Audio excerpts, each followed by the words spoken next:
Millennials don't think of work as a place. They think of work as a thing you do, among other things.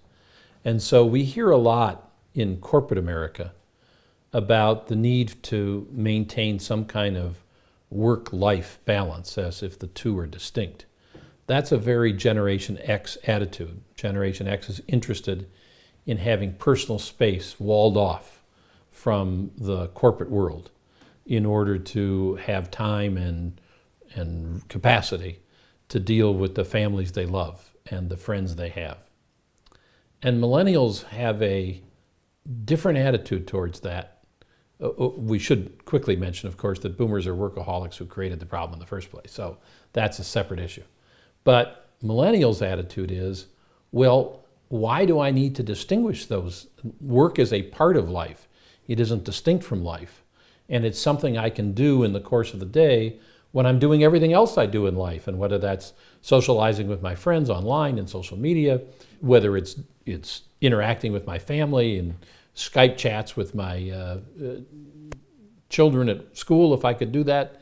All of that should be one thing, and it shouldn't be a set of distinctive things. It should be the day, life.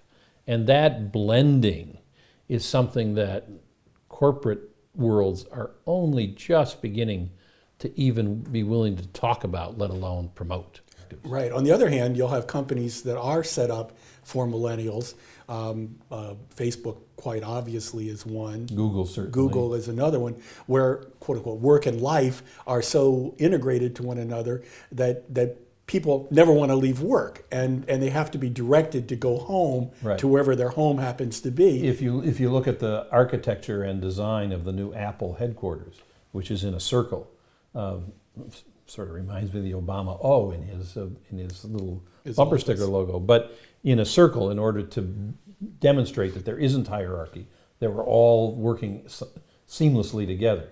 It's the same kind of thing that happens in Googleplex. Right, and do you think we're going to find a situation where, in speaking of office geography, if for those offices that remain, that the whole corporate structure where you have to work your way toward the corner office, that's the biggest office, that's the most separate from everybody else, that in fact you won't have that kind of corporate geography. You're going to have either breaking down of all those barriers where everybody is in the same space as much as possible, or where if anything else, the leadership is actually in the center rather than removed physically. I think you're going to see that the furniture makers have all begun to abandon cubicles. It used to be, get out of the cubicle and get to a corner office was the boomer's greatest desire. Right. Now they're not even putting in cubicles. It all looks like home furnishings, and that's how you get together and do work.